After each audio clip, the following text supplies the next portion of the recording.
Hey YouTube, I've got another project going here. It's a Kawasaki KHT600D hedge trimmers.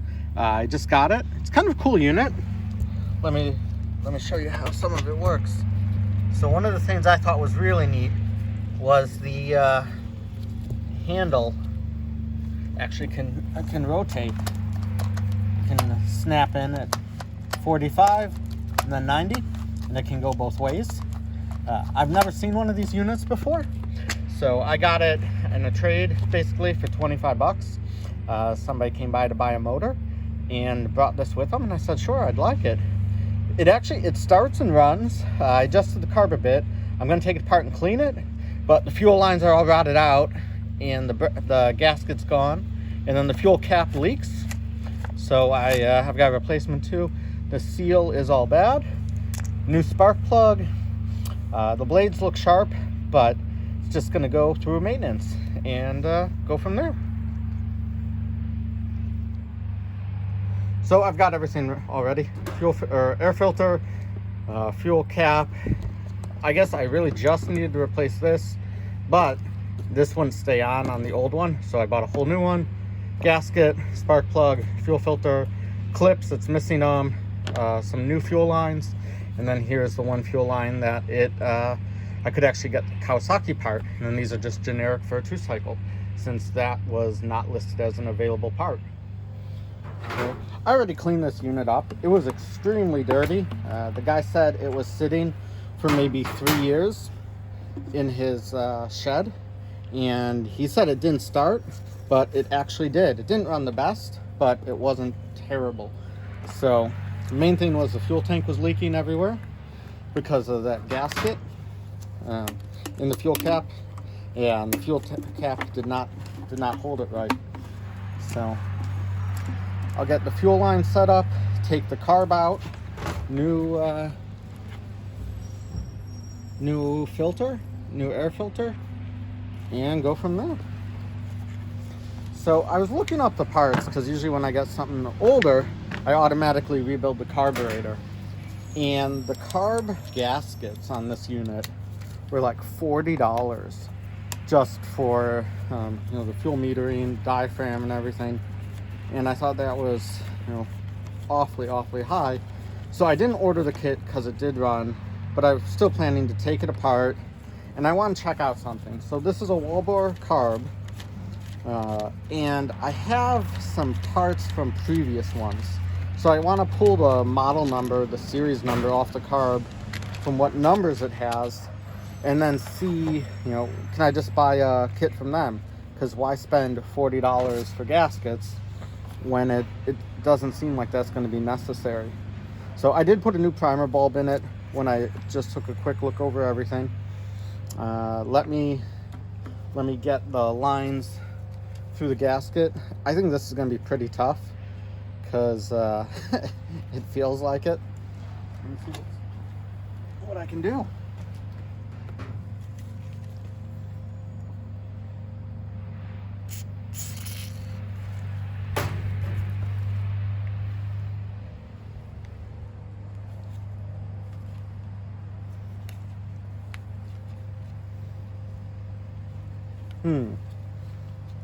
So, you know what?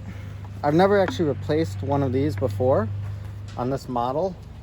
These holes are extremely tiny compared to the fuel line. Maybe I'm gonna need a piece of wire to jam it or something, because I can see it's starting to come, but it doesn't want to keep going. So I think what I'm gonna do is that, or get a pair of pliers, and I'll turn it on once I figure out how to get one. All right, so I got it. What I did was I lubricated it with WD-40, and then I pushed it to the edge, and then I got the needle nose pliers, and I was able to get it that way. So I guess that is how I would go about these. This is the fuel supply line. So I have a vent line, and I bought a kit from Husqvarna, and I've never bought from them, but it's kind of funny. they have it listed as 2 lines in there. So this one is marked as EPA, and this one has no marking, so it's a non-EPA. And on the Husqvarna instructions, it says for the purge return, use a non-EPA marked line. I don't know what the difference is. I'm not too familiar with Husqvarna products. I know more Echo. I've used a lot of their products before, but I'm going to put the fuel filter on here, put the fuel clamps on, cut this line, and then exchange them, and then get the gasket to sit in here. So those are kind of a pain. A lot of times use WD-40, and you have to kind of push it with a screwdriver. But let me get these clips for the fuel line.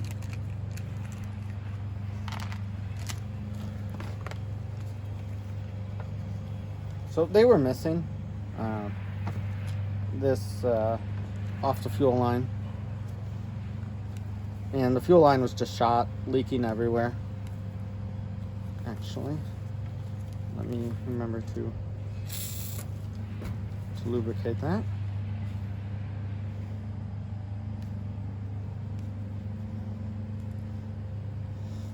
And then I'm not too familiar with this style of clip. I'm used to the Honda style more, or just the clip style.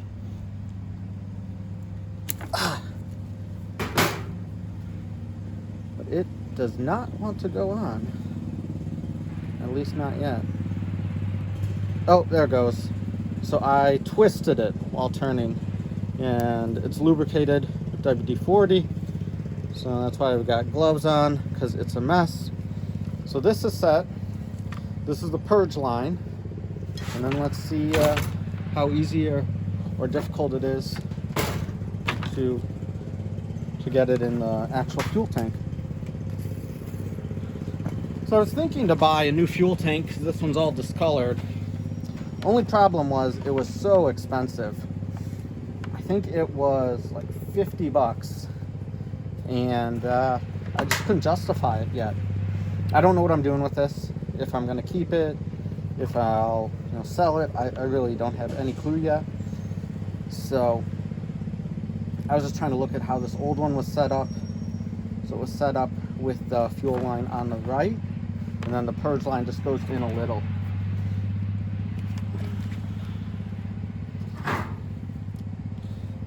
You need to be careful when you do these, so you don't damage it. That's why I sprayed it. And you can feel it starting to seep.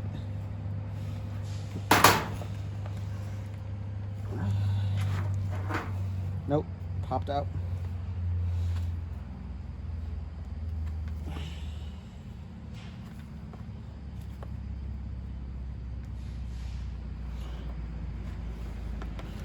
But my experience with the Echo fuel grommets has been, once they get old, they age, and then they just leak, and that's what was happening. So especially this, you're turning it multi-directions, and it's just getting fuel everywhere. So let me take the carb off, and I want to take it apart just to see how dirty or clean it is next. Alrighty, so let's get this carb apart, see how it looks, how dirty it is. All the original fuel line is being replaced, but it's pretty stuck on there. Oh, okay, it broke. That's great.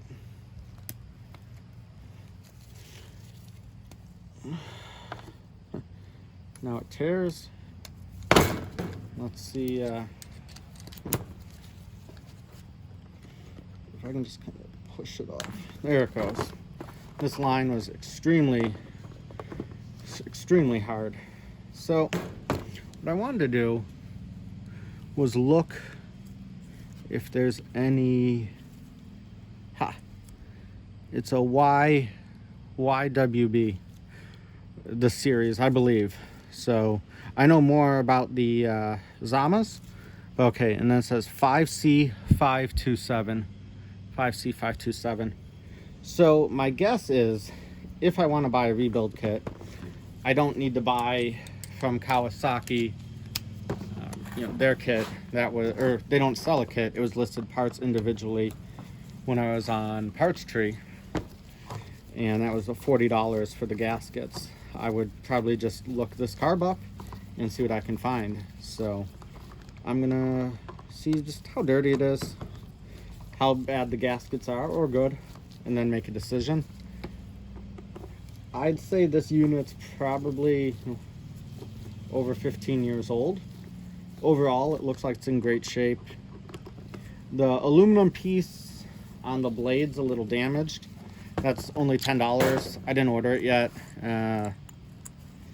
The guard, there's a plastic guard that's semi-see-through where the hand goes on the handle, and that is, I think that was also like 10 bucks or so, or it might have been even 5, but it's pretty scratched up, the one on there.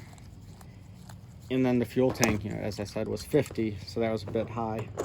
But I might, order some of those pieces later and see what it's like. Oh.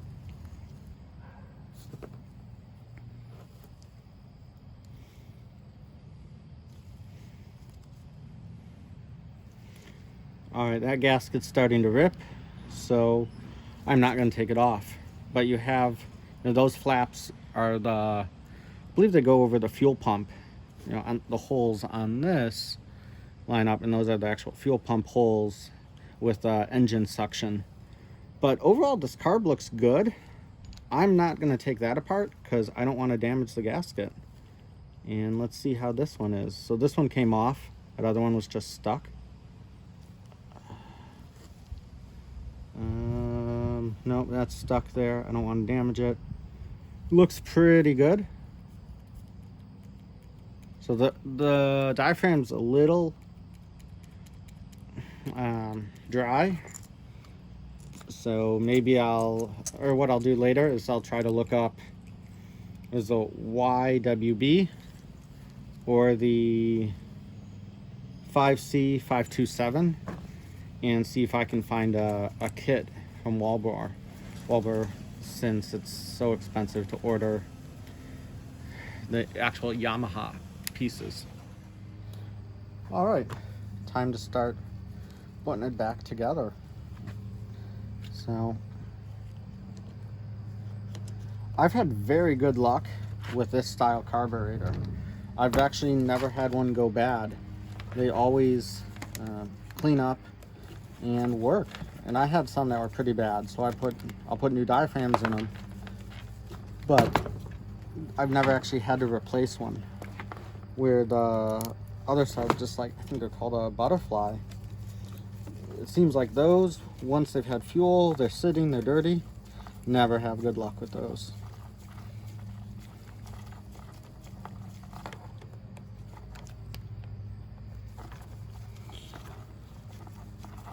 And then also, to take these two screws out, I had to adjust the throttle, the idle screw. And I'll see if I can show you that when I finish tightening this up.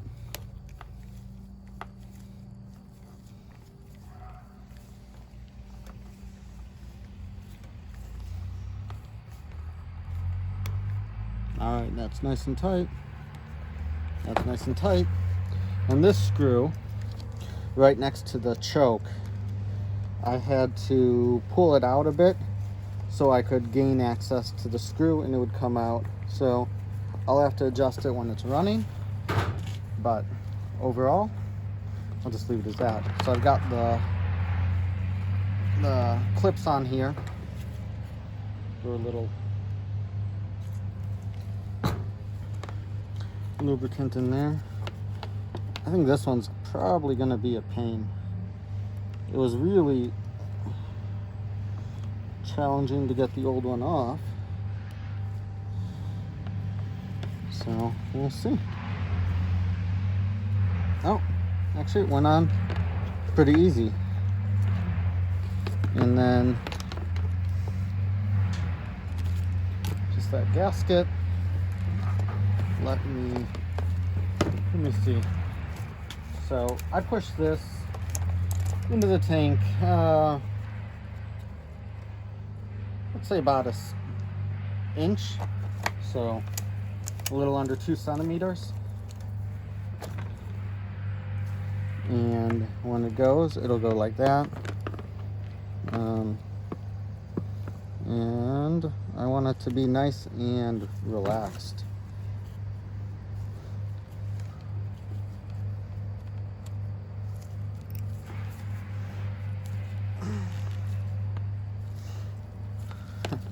These are a bit dull, so and I've got to get a different set to cut them. So I got it cut, and hopefully it'll just slide right on. It's a bit hard because my hands are coated. The fuel line's a little oily.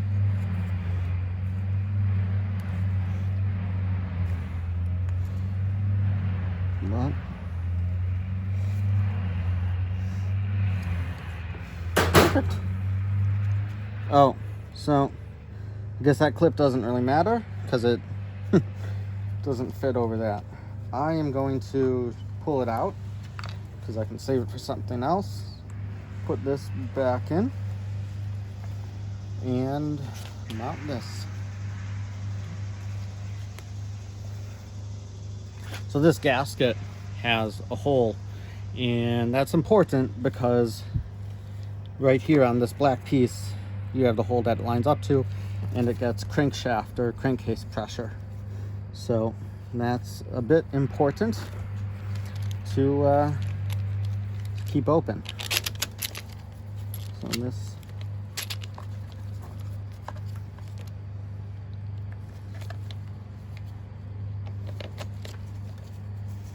perfect.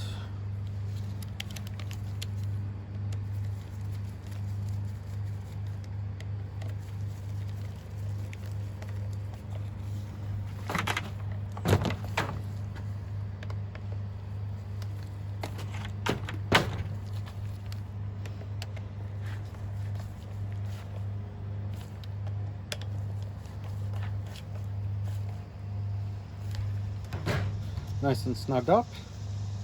Lines are good, and I have access to the primer. One thing I noticed on this, I didn't really care for the design on the primer. It's just right there. New old air filter, new air filter. So new air filter, new spark plug.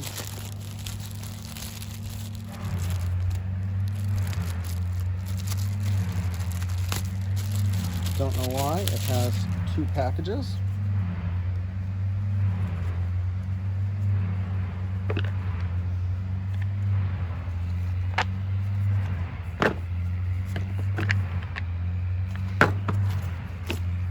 Seems awfully thick.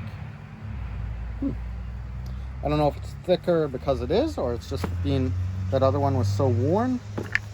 Doesn't matter, I'm sure. This will fit on.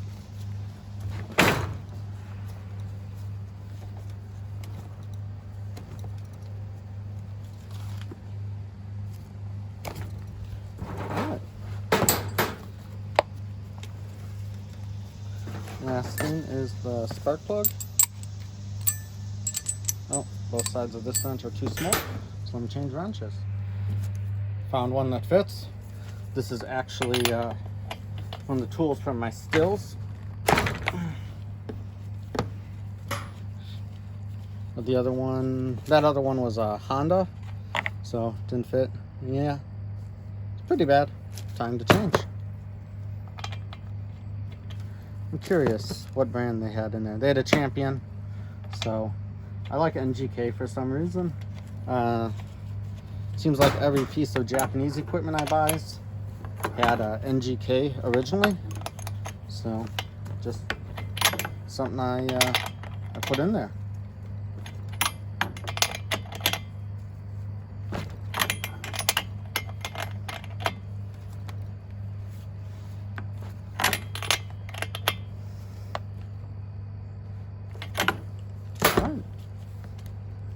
So, pretty much good to go. New spark plug, new fuel lines. Took the carb out. Gaskets were okay. Probably could use replacements. I'm going to check it out. New primer bulb, fuel cap, grommet, and just cleaned it up a lot. So this thing was filthy. I'm going to take it down and start it up. And then the recoil, the rope's okay. It's not too bad. So I didn't bother to change it. All right, let's see how it starts and runs. I already primed it, choke's on. Trigger is set to on.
So started right up, worked pretty good. I just adjusted the idle screw a bit. So I don't know where the high and low adjustments are on these. I don't know if you can. I don't think you can, but if you can, let me know. And yeah, so that's it. It's back to working condition. So I paid 25 bucks for the unit, probably about another 40 for parts. So 65 bucks, not too bad. Thanks for watching.